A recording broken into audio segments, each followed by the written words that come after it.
I'll start by saying, I'm obviously, to say I'm proud of these guys is probably the biggest understatement I've ever made. But we beat a great program, a storied program in Arizona, a very good coach in Sean Miller, and a good Cal team, a good Oregon team, and a scrappy Utah team to get here. So, I want to recognize our opponents, and it wasn't easy, but I'm telling you, before this game, we talked about it as a group.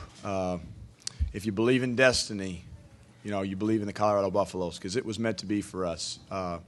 We dedicated this game beforehand to Corey Higgins, Levi Knutson, Marcus Relford, Trent Beckley, Javon Coney, and Alec Burks. And I know a lot of you guys in this room may not know those 6 guys, but those 6 guys sat in my home last year on Selection Sunday for their last opportunity to go to the NCAA tournament, and they were snubbed. And that inspired us. Okay, they picked us 11th.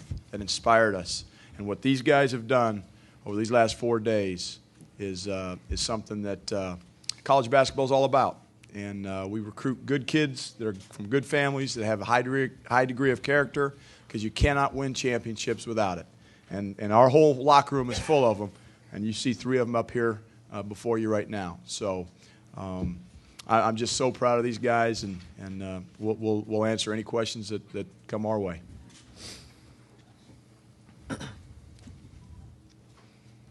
Ted, you had said that, or talked about fatigue possibly being a factor in this game. Did you ever see the point where your team was really getting tired? Well, at times. We tried to sub as quickly as I saw long faces out there. I tried to get in, even if it's just for a few seconds. And, hey, fatigue is a factor in every tournament. They played 3 games in 3 days. We played 4 and 4. But, we got nobody to blame but ourselves. If we'd have taken care of business against Oregon State late in the regular season, we wouldn't have had a 4th game in a row. So, but again, it was meant to be, and these guys took it on as a challenge. We came here on a mission, and fatigue was a factor, but it was a factor for both teams. Beth Harris, AP. This is for Carlin. Just take us through your windmill move there at the end. I was just going to the rack strong, something the coach was preaching every time out, and wasn't going to be lackadaisical, so I just attacked the basket and jumped it on my mic. Coach Kevin Dannon with the bootleg. Walk us through that last play. How are you guys able to lock up so well defensively? Well, again, we didn't finish very strong. Obviously, we turned it over. We missed some free throws. We didn't execute offensively really good down the stretch, except for Carlin's dunk. I think that was our first basket in like 8 minutes. We've gone on droughts all year, but you rely on your defense. You rely on your rebounding. We beat this Arizona team in Boulder the same way on a stop. It's appropriate that it ended that way. It shouldn't have been that close, but our guys did what they had to do. And, again, it just shows the perseverance. And, we do a drill. We call it the bubble drill. And we put a bubble on our basket with 4 or 5 minutes to go, and we have a lead. And the only way you can win the game is by getting stops. And that drill, Carlin alluded to it in one of our timeouts. Our players believe in it, and it won us the game tonight. Michelle Smith, Pac-12.org. Carlin, can you talk about that stretch to start the second half where you guys built the lead, and how big did you feel like that was in the end? Yeah, it was a very big stretch that we came out the second half being aggressive, executing the offense and defense. Guys were making plays. Guys were making the right reads, whether it was passing, scoring, and getting in the passing lane. So just a credit to all of my teammates. We just really wanted this, and we weren't going to be denied. Austin, what does this moment mean to you, given all you've been through in your career, including Selection Sunday last year? It's hard to explain in words what it means. There's been so many ups and downs for the last 4 years, but, I've just treasured every moment at CU for the last 4 years. The tough ones have only made me a better person, along with my teammates, and we couldn't have got to this point without, going through ups and downs, and I think that's a testament to our team, and, we just came together today and played through ups and downs again and got it done. Carlin, would you talk a little bit about your last 2 weeks and coming out of a slump and then going to the top? Yeah, I just try to put everything in the past, knowing that I had this opportunity to be aggressive and play in this tournament. And like I said, I just let everything go. I just played the game as aggressive as I could, attacking the rim, making the right reads, making the right shots, and just stepping up into being a leader that the team needed me and that I wanted to be for this team.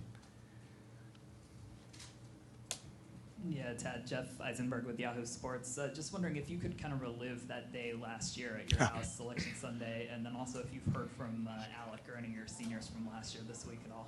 Well, I texted them all last night about 1:30 in the morning, all 6 guys that were in that room that aren't with us today, and told them we're going to dedicate this game to them. It was the hardest day, one of the hardest days, other than leaving Northern Colorado and telling my team that I was coming to see you. It was the next hardest day in my life as a college basketball coach, because I knew, what that team deserved, and we got shut out.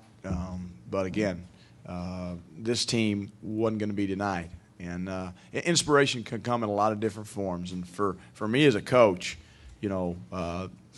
those guys that will never have that opportunity again is what inspired me, to push these guys every day in practice, and I get as much inspiration from our players, probably more than they get from me. Hi, Mark Myers from Fox. Spencer, knowing you had to win 4 in 4 days, what were your realistic expectations before the tournament, and to achieve what you've done? How thrilling is that to be sitting here as the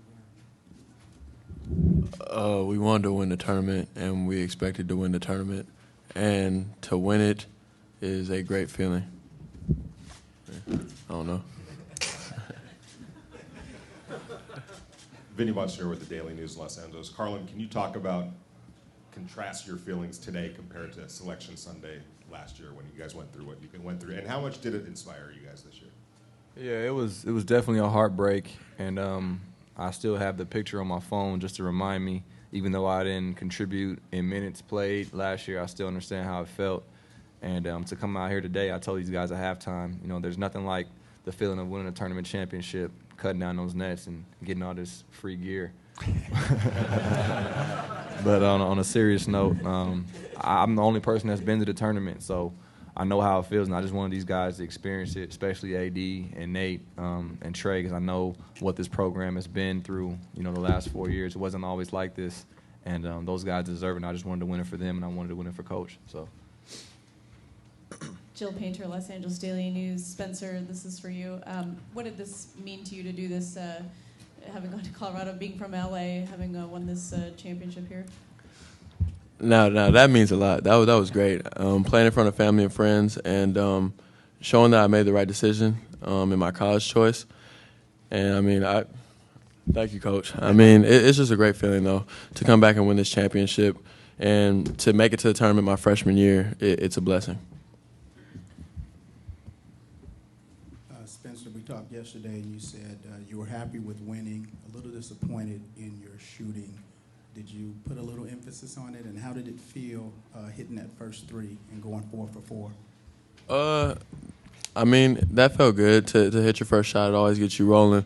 But I just credit the seniors and stuff for believing in me. And they told me don't stop shooting. And even though I was in a little bit of a slump throughout the tournament, they just said, when we pass it to you, just make the shot. So I got to keep shooting. Sean Zaglinski, CBS Sports. This is for Carlin.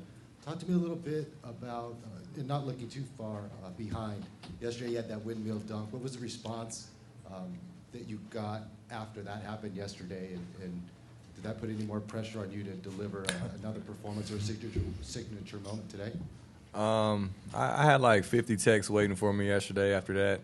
Everybody's saying, I made SportsCenter and whatnot, but that's something I've done before, so it wasn't too exciting for me. I just knew I wanted to put an exclamation on the game and make sure we won. And today I was just trying to finish at the rim, like I said earlier. So, I'm thankful, and that God gave me this talent and ability to leap.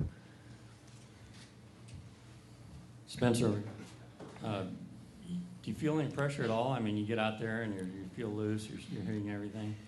That's pretty unusual for a freshman. And Ted, did you see that in Spencer when you were recruiting him? You start. No, I don't really feel any pressure. I practice every day, and I played hard and I prepared. And once again, the seniors and the coaching staff, they instill confidence in me every single day. So I don't feel any pressure. I just got to go out there and play. You know, in terms of recruiting Spencer, I mean, the thing I love about his game is he can affect it in so many different ways. And, you know, I saw Spencer score 20, 25 points in games when I watched him play. I remember seeing him play a game where he didn't score a point, but he ran the team and he rebounded. He made plays for others. And, you know, he's got the ability, I think, to be a leader like Carlin's been on the perimeter. And Nate, I think he's learned from two great seniors this year. And, you know, as his career progresses, his game will continue to evolve. And but, again, what makes his game great is he can affect the game so many different ways. And shooting is just one of them. Scoring is just one of them. You know, one of the things I talked to Spencer about, you know, hopefully the last couple of weeks, every time I'd see him, be aggressive, be aggressive, be aggressive. Because when he's aggressive, he's pretty darn good. Hey, Coach Rashawn Haylock, FoxSportsWest.com. These two local guys, can you talk about not just this weekend, but the contributions and the impact they've had on your program? Yeah, I mean, I think our veterans would attest to that. You know, these guys have come in and with a confidence and a little bit of a swagger about them, and sometimes that's a good thing. Sometimes it can get a little bit too much, and that's why sometimes they got to be put in their place by the coaches or seniors. But when the ball goes up and we're all trying to win a game, I think our guys love the fact that Spencer and Ski are here, and they do have the attitude and the swagger that they got because that's what helps you win games. You got to have a little bit of that to win. But when we recruit LA guys like Spencer and Ski, you know, we talk about moments like this.